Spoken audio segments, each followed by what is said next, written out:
Today we are going to talk about saws. First, we're going to talk about some hand saws for cutting wood and metal. We need to identify a couple things real quick, and we need to look at saws' teeth. I have quite a selection, 1, 2, maybe 4 or 5, maybe 6 saws in front of me, but I want to go over just your typical. I know you're like, that's just a regular hand saw. This is actually a really nice one. Check that out. That's pretty cool. That is pretty cool. And I have 2. And if you notice on this one, it's got really big teeth. See those? And then this one, just the same size, has some smaller teeth. What's that all about? Okay, well, what that is all about is one is called a rip saw and one is called a crosscut saw. Before we look at that in detail, I want to draw those teeth for you so you can see what that looks like kind of up close. So that rip saw had teeth that look like this, all right? The big one. The big one. This is the rip. And we'll identify what that's all about in a moment. If you look straight down the saw, like, you know, straight down, the teeth are going to look like this, kind of. So one in front of the other, right? One in front of, they're going to have this type of profile when you look down. The other saw had, with the smaller teeth, it had the smaller teeth, and this is called a crosscut saw. And if we look down the front of the saw on that, it looks more like this up close. Now this isn't perfect, but it's pretty close. Here is one tooth there, and then the other tooth comes, and it's kind of like that. Okay, and the teeth are sharp, obviously, right here. Okay. Right here, and that's where they're sharpened along that edge. Now, why are there along this edge here? Why are there 2 different teeth profiles?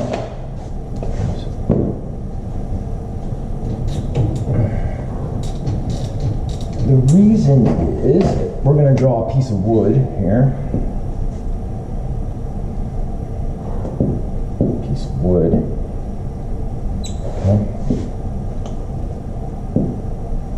Alright, and there's like, no, they're not.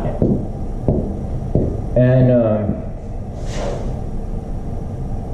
I should probably talk about grain too. Alright, so what's going on here? The grain is going this direction. Well, actually, it goes one direction, but you know, the way the tree grows, but we're just gonna, you know, the grain goes this way. When you make a cut, if you go against the grain, okay, this is called crosscut. If you go with the grain, that is called a rip. So believe it or not, you need to use, that's why there's 2. You need to use the right saw for the right application. So this is a crosscut, so we would, and then this is the rip. The other one is the rip, goes this way, okay? So if you want to cut that way. So what happens if you don't use the right saw for the right type of cut? Well, if you try and use a crosscut saw along the rip, it is going to take an immense amount of time. I'm sure some of you have tried that, and you'll eventually get through. It could take you hours. Okay, so you need to use the rip saw, and it'll go much faster. Then you need the crosscut saw. If you, I'm sorry, it's got a text. If you try and rip across with the crosscut, with the rip saw on the crosscut, if you use the rip saw on the crosscut, it's gonna just tear it up. It's gonna, all the grain's gonna, it's gonna really tear it up. And if you use the crosscut on the rip, it's gonna take a long time. Now, these two saws, they cut on the push. All right, they don't cut on the pull. This is known as Western type saws. I brought a couple more Western type saws here, and another one. This is a dovetail saw. It's in the back saw category. Okay, bear with me. So it has a blade stiffener up on top here. Okay, whereas this saw does not.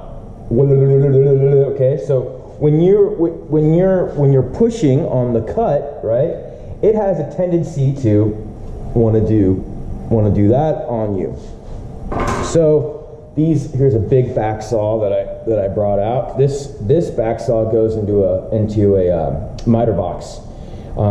That's for cutting like angles, or mostly for like, if you think about if you were to like put trim up around a door or a window. Okay, and this type of back saw, the dovetail saw, it's for like fine furniture, for cutting dovetails, for cutting tenons, mortise and tenons. We'll talk about that later. But I did bring something from home that I wanted you to see, and I mentioned that they cut on the push, and they are Western style sawing. With this really long handle, this is a Japanese pull saw, and I can get into like the whole. There's all different types. But we're not going to do that. There's the if you can see that, but okay. This is the one I use on my house, so it's like filled with sap or something. It's not a really great one. It's nice, but it's not fantastic. These cut on the pull. So, and I wanted to go over this because this is really important. So if we look at the teeth profile here, on one side we have the big teeth, that's for ripping, and then we have the smaller teeth with the very similar profile as we saw earlier. The angles are different, but we're not going to get into that. And this is for crosscut, okay? And they cut on the pull. So that means they cut on the pull. Now what's going to happen when something flexible is being pulled? Well, it's going to have a tendency to want to straighten out, and that's one of the reasons why they're so cool. So the blade wants to straighten out as it's being pulled through, as opposed to the Western style that wants to kind of, okay. The other thing is, when you're cutting with a Western style saw, you tend to be on one side, right? I know you can't see that really well. I'll sit on my toes. You tend to be on one side of your body. You're on, if you're right-handed, you're on the right-hand side. You're off center.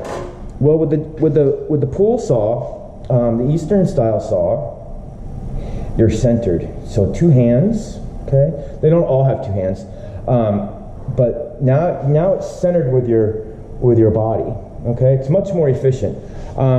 Actually, these are what I use. I don't use Western saws. I use dovetail saws and back saws, but I don't use these traditional saws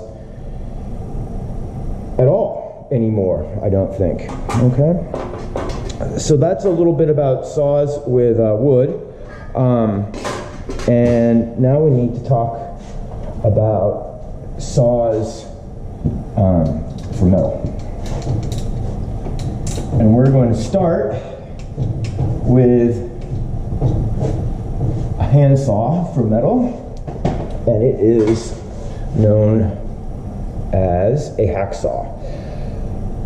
I'm going to start with the handsaw because there's the tooth profile, even though it's much smaller than on a power saw. It can be big, it can be the same size, but typically it's much smaller. We're going to look at the teeth, and we're going to look at how people use them the wrong way and what the right way to use them. I already mentioned a little bit of this, but we're going to talk more in detail about this now. So let's look at the tooth profile of a metal saw. It has what's called a hook to it. Okay? So these are the teeth, all right? And they're like hooks. So when you're using a hacksaw, and I'm going to demonstrate just in a few minutes how to use this actually the right way. People tend to do this, right? Back and forth, back and forth. You got all your weight into it, all that, and then you're pushing.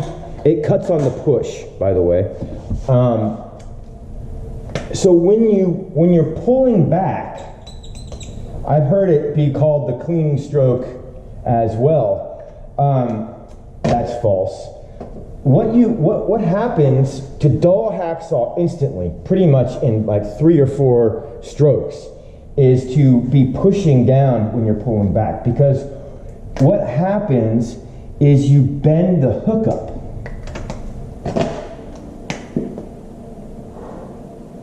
Now that's a bit exaggerated, but you get my point.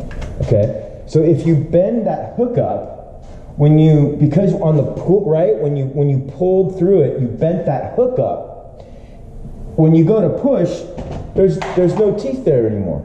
Okay, so we have to use.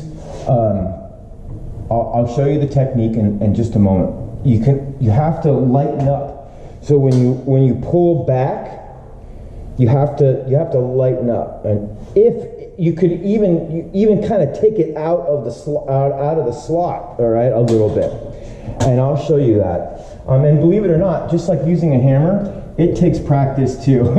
I know it's as simple as tools, and they take practice to use.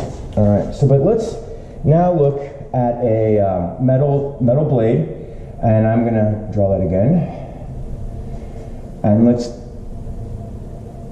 look at what the parts of the blade are. Okay, so there's our blade.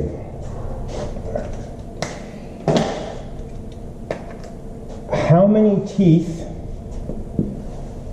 per inch is, you're probably already filling it in, is TPI, and it's teeth per inch, okay? So if this was an inch, there would be 3 teeth here, right? 3 teeth per inch. That would be enormously aggressive, but that's how it's labeled.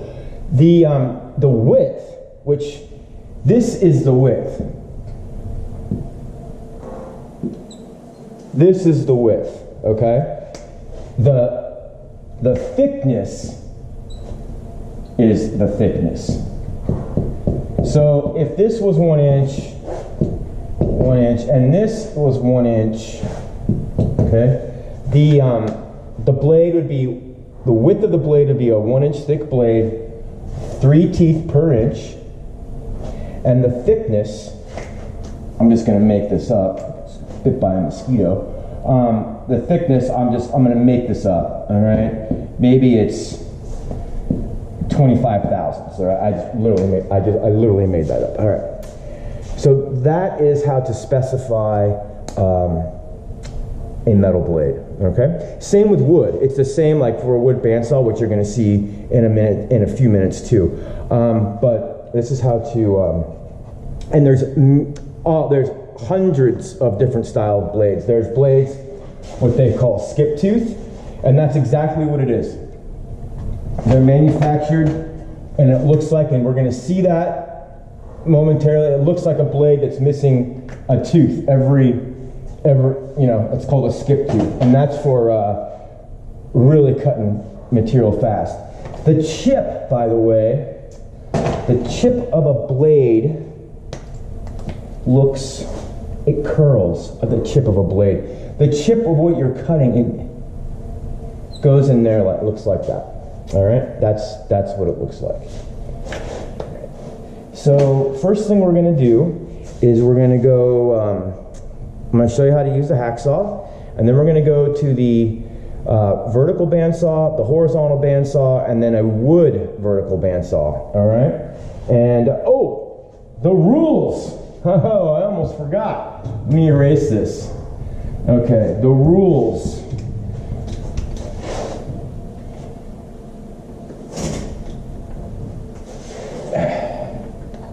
So I'll make a blade for the lab, say on a Friday before I leave, and it never ceases to amaze me that Monday that blade is done. And why? Well, because people didn't know how to use it properly. The bandsaw, that is. So here it is. The blade on my vertical bandsaw that I have here in the shop, I think it doled on me the other day, but it's been there well over probably 2 or 3 years, well over 2 years, maybe 3 years. Okay, it finally doled. It's broken, and I've welded it back together, but it finally, after so much time, it dulled. I mean, it literally takes that long if you use the bandsaw properly. Okay, so here are the rules. It's the same for feeds and speeds. The speed, though, it's not in RPM. So the speed is known as band velocity. Okay? And there's a chart. You could look it up in the machinery handbook, or sometimes they're on the bandsaw themselves. But the general rule, okay, and you probably already guessed it. So for soft materials, you actually want to go fast. You don't want to go slow. So it's fast. Okay? And for hard materials, it's slow. Okay? The feed rate is slow, always. The feed rate's always slow. The feed is slow. Always. Just always. Okay? So those are the rules for feeds and speeds. Here is the other big rule. So here is a piece of round material. All right? And there's a reason I drew it round. You need to have 3 teeth in contact with the material at all times. Now, it's impossible when you first start on something that's round, so I'm going to show you real quick. The reason you need 3 teeth in contact is because that's how the blade's supported. So you need to have 3 teeth in contact with the material always. When you're first starting on something round, that's impossible, right? Because it's tangent. So you need to go really, really, really slow. And if you only have 1 or 2 teeth in contact with the material, or the blade's like really aggressive and you're trying to cut something small, what's going to happen is as that hook comes around, it's literally going to tear the hook right off. And so if your band velocity is at any, I mean, how long does it take for the blade to go around on the bandsaw? Probably goes around, I'm making it up, like three times in a second. Okay, so literally in a second, you have just knocked all the teeth off your blade. Okay, so 3 teeth in contact all the time. Okay, if you follow these rules, then your blade will last for a substantially much longer period of time.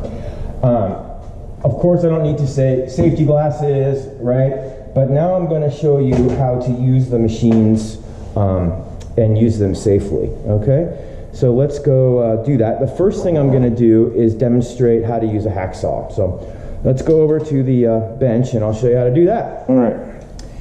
So here we are at the at the vise, and I have this piece of aluminum here. And what I'm going to do is I'm just going to, I might not even go all the way through. I'm just going to try and cut this off.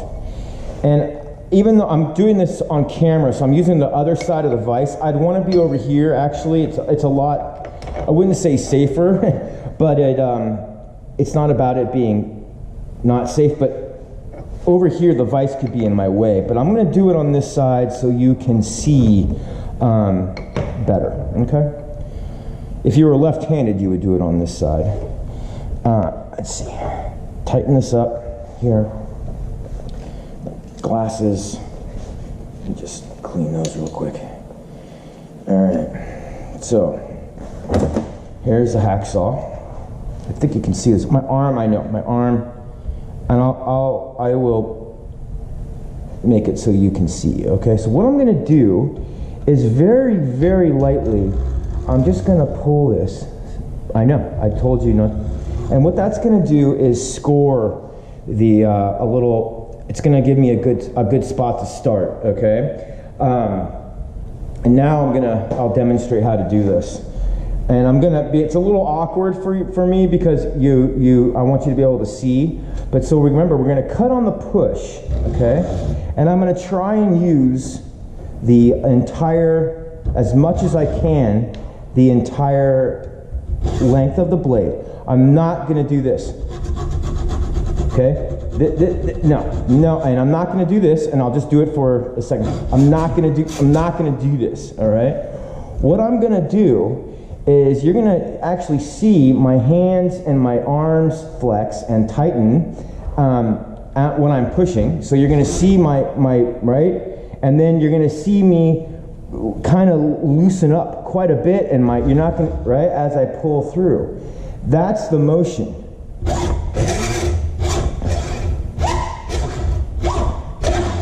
See that?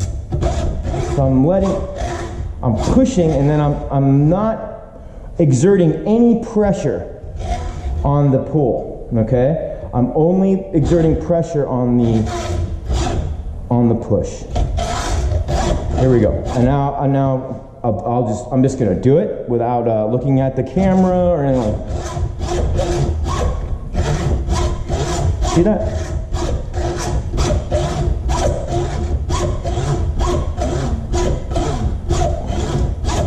See, when people do that, they don't tell you what they're doing, so you tend to think, oh, they're just right, but nuh-uh. You want to ruin a blade in literally 3 seconds? Exert pressure on the pull. No pressure on. Look at my hand there. Look, it's just right. It's not. All it's doing is guiding. Now I'm flexing. Whoops. And I'm cutting. See that? I'm like, all right, I made my point. Let's move on. That is how to use a hacksaw. So here we are at the vertical bandsaw. And it's called a vertical bandsaw because the blade is vertical. So let's take a look. This is a really nice one. It happens to be a 3-wheel, so there's one of the wheels and the blade. So the blade goes all the way around, okay? Down, and then it's driven down here by this wheel.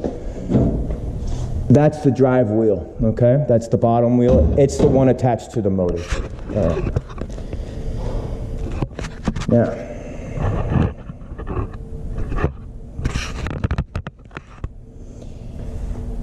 turn the light here. Yeah, there we go. Okay. This guard here is absolutely essential. Okay.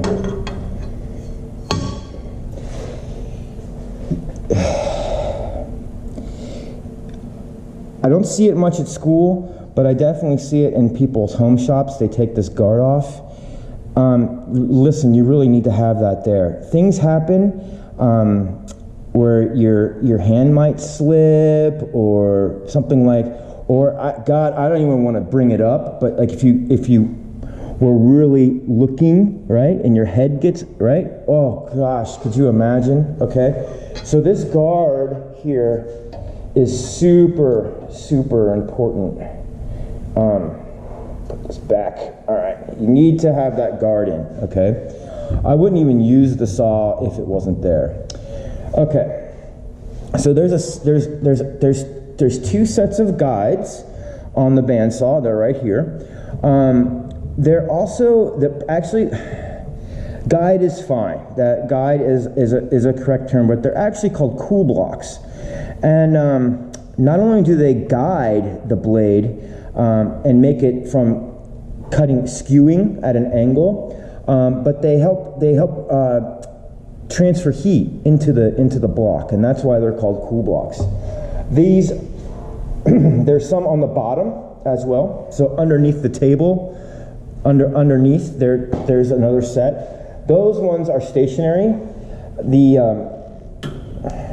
The top ones here move up and down.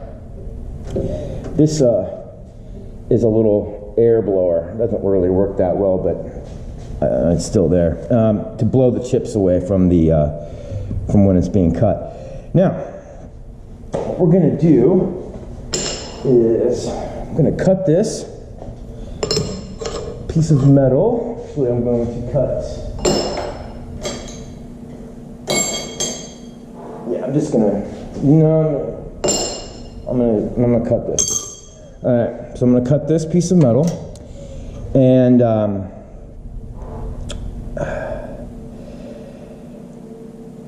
there's about 2 teeth in here. That's fine. It's a piece of aluminum. You should have 3, but it'll be fine. It might just be a little bit noisier than usual. So I could push this through, but what I want to show you is that one thing I always have around the bandsaw is a scrap piece of wood. I use wood, not metal, and what it is, it's my push stick. See that? So when I'm cutting and I'm getting through it, let me switch it. When I'm getting close to the end, what can happen, or actually what does happen, is you're exerting actually a lot of pressure, okay? And that potential energy then turns into, kinetic. And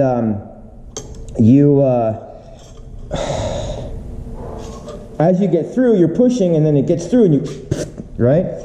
So my point is that your brain, not your mind, your brain is not fast enough to stop that, okay? And that's how people get hurt, or they're not paying attention on the bandsaw. So it's real important. I mean, this is just a piece of scrap wood. I mean, it's like, come on, no big deal. And I'll do it. I'll saw goofy, meaning I don't know if anyone skates. The other left-handed. So the rule is that you want the guide wheels or the cool blocks to be about 1/4 inch off your material. All right. Believe it or not, this, you can't see it on camera, but down in the back here, it's actually lower than in the front. So that's about 1/4 inch off my material in the back. All right. The band velocity is on high. Okay. My exact speed, I can tell you, but we're just I'm not gonna get into detail with that. I just want to show you how to use it, what it's all about, and how to use it safely, mostly. What can't you cut on a bandsaw, on a vertical bandsaw? What you don't really want to cut on a vertical bandsaw is something round, okay? And the reason that you don't is because as the blade's coming down, it's gonna want to rotate this, and you're gonna be out of control. All right. So typically we don't cut something round on the vertical bandsaw. We do that on the horizontal bandsaw. Now there are some techniques using a vise or using a clamping method, but we're not going to do that. That's more advanced techniques. Okay. Now the one benefit of the vertical, the horizontal and the vertical have gives and takes. Okay, so it doesn't cut something round. You have to feed the material in, all right? On the horizontal, what you'll see in a moment, the material is put into a vise. So we got our guide block set up. We know I'm in high, or I'm in fast, I should say, high speed. And what I'm gonna do is I'm gonna turn it on, and I'm gonna just demonstrate briefly how to cut this piece of metal. All right.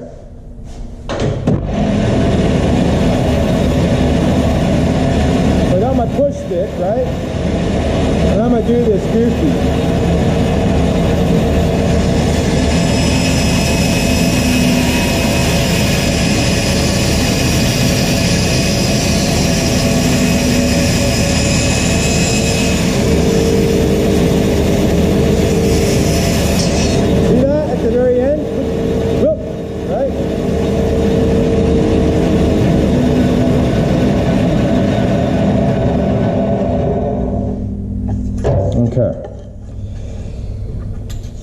Do not try and grab, so after this was cut in here, when the saw's on, do not try and come in and grab this, okay? Let's see, there you can see that, but do not do that. Turn it off, then when the blades stop, then you can, or you can push out the excess material with your push stick, all right? Do not put your fingers in there, ever. Just don't ever do it. What else can I tell you? They're pretty intimidating at first. If you are, and you should be intimidated when you first use one, there's this circle here around the blade. And the reason that's there is for different blade sizes, and also to help change, when you need to change the blade, you can remove that. Don't put your hands anywhere near inside that circle, okay? If you're really that nervous. Now there are other techniques to cut with, but I think that is pretty good. So for just a general overview of the saw, key takeaways are number one is the push stick. You got to use the push stick. Okay. The guides need to be about 1/4 inch from the top of your material, meaning that if I were going to cut this, let me show you what this would look like. I'm not going to cut this, obviously, but it would look something like that. Okay? I know you're saying that's a half, but in the back, it's about 1/4 off the back here. Okay? That just happens to be the way this saw is. These guides they're not stock to the machine. They were put on afterwards. All right. So now, what we're going to do is move over to the horizontal bandsaw.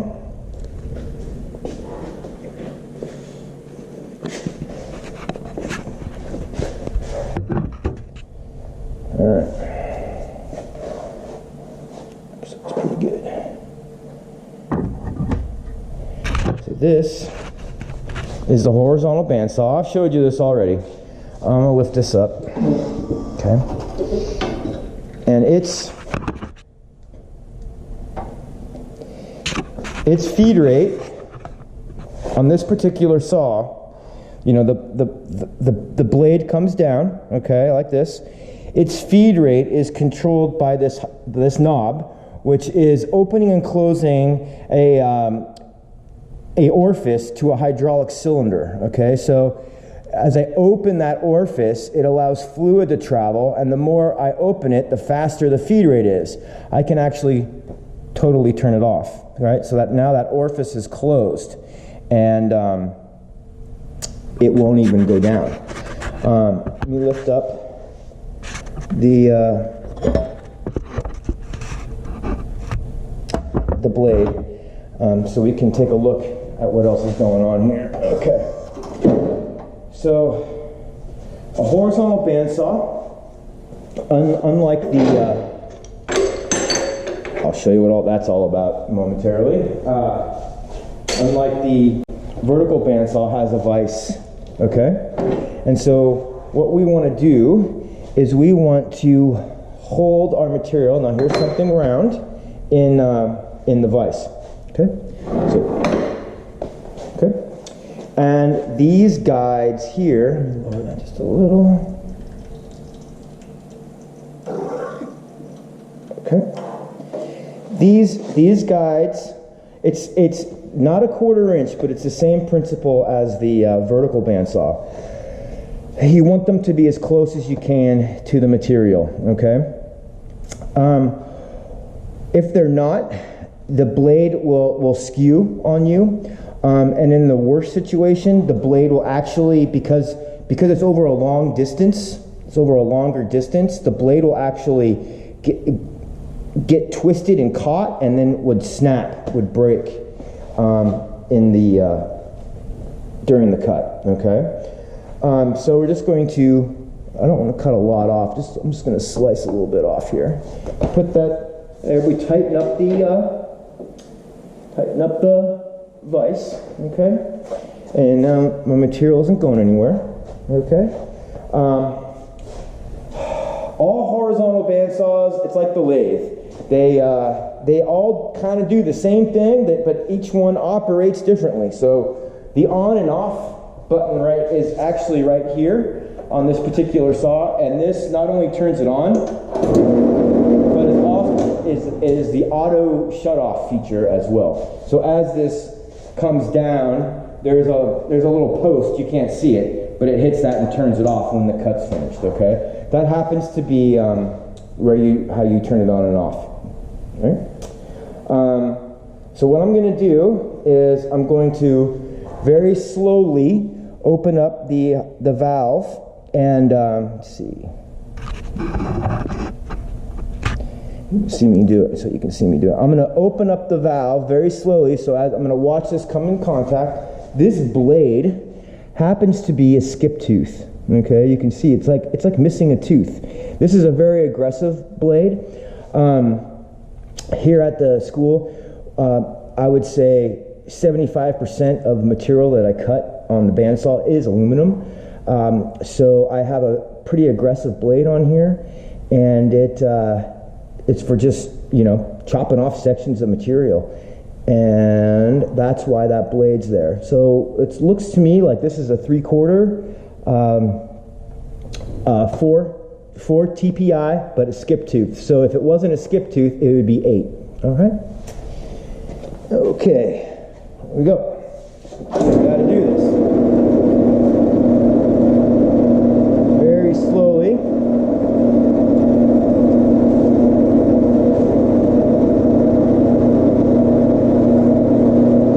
And then once it starts, I can turn it up a little bit. But when it's tangent right there, that's when I really don't want it going fast.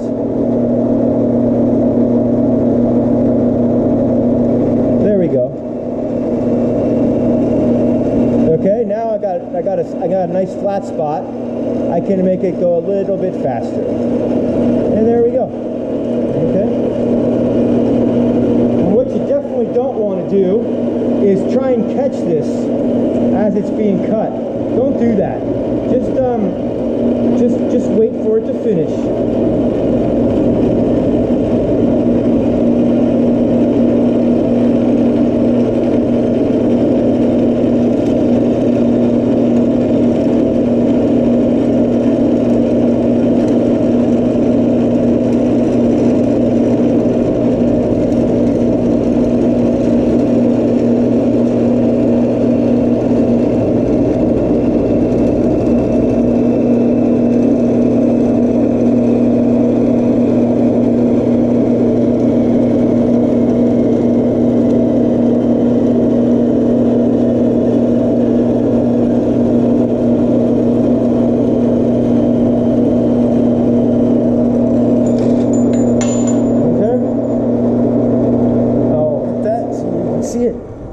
Shut off automatically. Okay, so this is what we cut off. Okay, so that's cutting something round in the horizontal bandsaw. Now, go over a couple things here real quick. You can cut plate too, just like you can on the vertical bandsaw. But let me show you some things. Let's clean this. clean this. Okay. So here's, I got this piece of plate, all right? What you definitely don't want to do is put this in the vise like that, okay? Vertically. Do not, that's not how you cut plate, okay? You need to lay it flat, all right? Now, when you put stuff in a vise like this, when it's hanging off on just one side of the vise, okay? So like from here over, okay? Watch what's gonna happen when I try and tighten it. We can watch this, and you're gonna see that, watch what happens. See that? Look what's happening. Now it finally grabbed, all right? And it's actually not coming out, but and you can see there's a huge gap in here. Okay, we don't want to hold material like that. That's bad. All right, so we loosen this up. And so how do we correct this problem? Let me show you. I've got a wealth of scrap material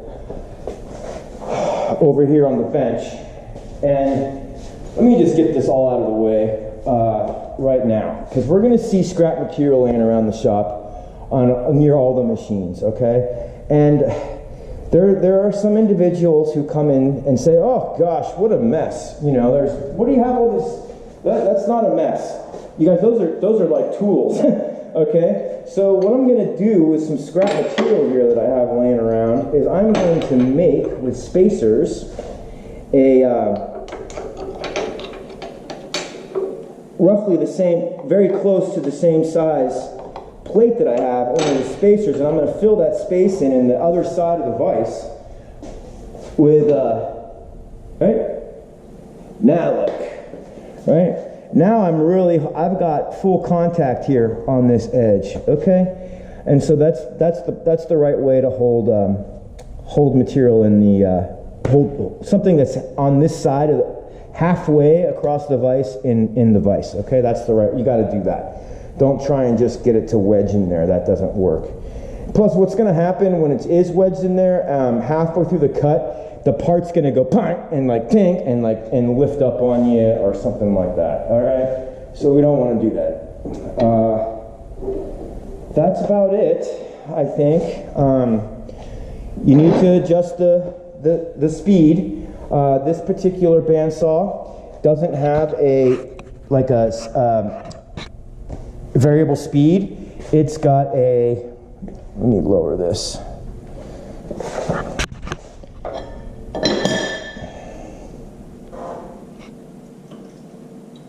It has a pulley system. I'll show you that. So here's the pulley system, okay? I believe this is slow, and this the outer is faster. I think so. I think so. All right. Okay.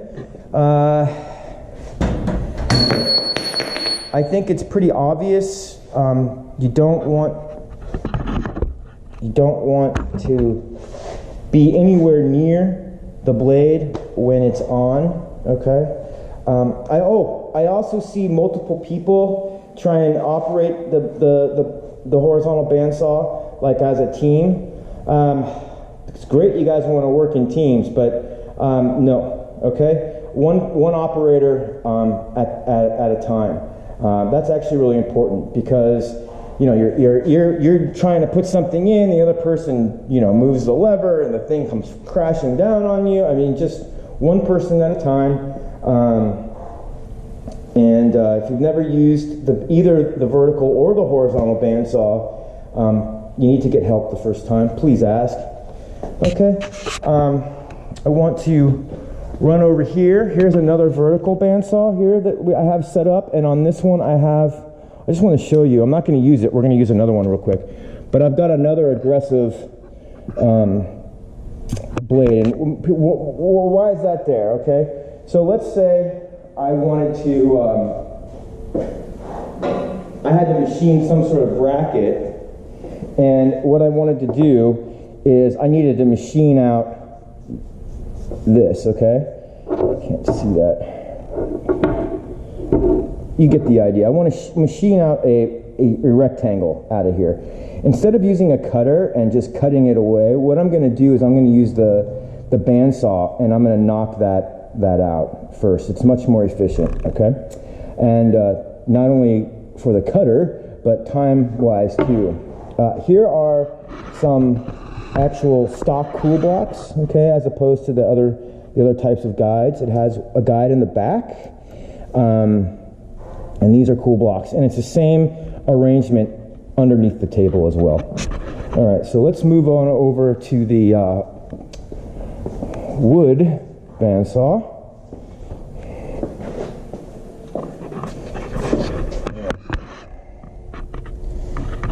Here we are at the wood bandsaw. It's a little dusty, yeah. Okay. At the wood bandsaw, and what I'm gonna do here, and I didn't draw it on purpose. I want to draw it in front of you. What I want to do, say, okay, is I want to cut this out. Let me make this line kind of thicker than it normally would be, so you can see it really well. I'm going to cut that out, okay? And that's one of the neat things about a vertical bandsaw as opposed to the horizontal bandsaw, is that on a vertical bandsaw I can cut a spline pattern, any spline pattern that I can. However, on this radius here, what's going to happen, because you know the blade is straight, right? So as I'm coming and I'm trying to turn this radius, it's going to bind, okay, right there. So what we need to do before we even start cutting this is what I'm going to do right now is I am going to put in a series of what are called relief cuts, okay? And I'm going to take that, I'm going to cut up to there, and I'm going to cut that relief cut right about to there, okay? Now, when you're making stuff, and this goes for wood and metal, is you always want to leave the line, all right? So if I just drew this, but if I had measured out exactly what I wanted to, like I had a perfect, you know, arc here, this was 4 inches, perfect, you know, from center to center, and or line, you know, 4 inches, I never want to just cut on the line, okay? Because then when I go clean it up, it's going to be too big. I want to leave the line. So what I'm going to do is I'm going to cut, and I'm going to leave, there's going to be like a 32nd or up to a 1/16 of an inch. So I'm actually going to cut like right there. See that? Okay? That's where I'm going to, and I'm going to leave the line. But before, excuse me, I need to put in a series of relief cuts. And I'm going to put in probably quite a few, okay? That's what I'm going to be doing something like that, all right? Okay? And then I'm gonna come around here, okay? All right. So I'm gonna go ahead and do that. Same setup. You know, my guides, my cool blocks are about 1/4 inch off my material. They're not up here. Obviously the guard's in place. That safety glasses on. Don't believe me? There they are. Okay. And let's see. What else can I tell you? All right. So hopefully, let me see. I'm trying to see if this will get in the way of the camera. No. Oh, I think we're good. The band velocity on this machine is actually really fast. So when I'm going to turn it on, I'm not just going to start cutting. I'm going to wait for the machine to spool up. Okay.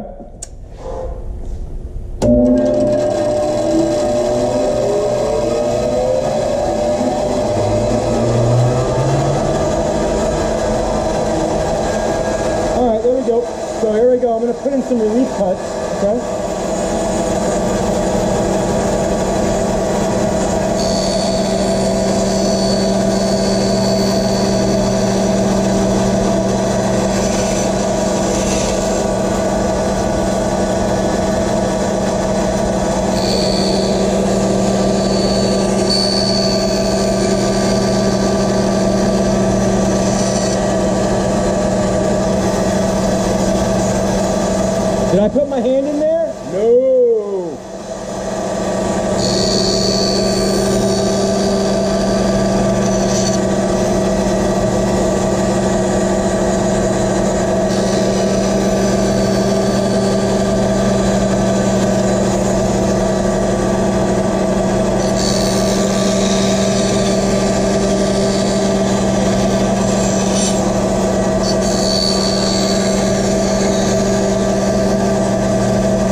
starting to bind, right? Oh.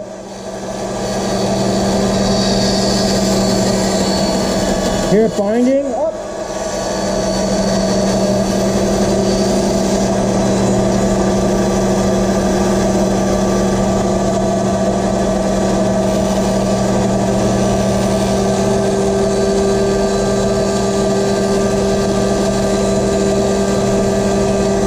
Remember, I'm just the guide.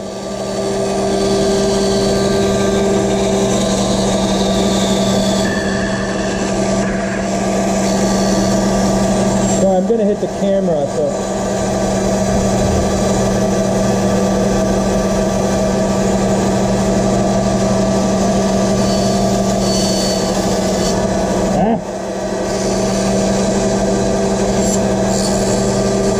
I was gonna hit the camera, so I just decided to put in a few more relief cuts. No big deal. There we go.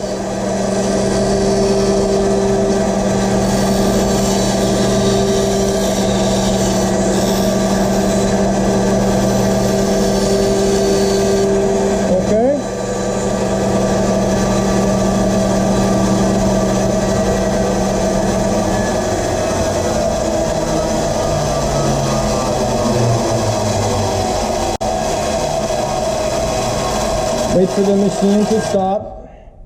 Now I can remove my waste. Okay, my waste out of there. And there you have it. Okay, that is how to use the bandsaw. Hopefully I went over all the, I think I did, all the safety stuff.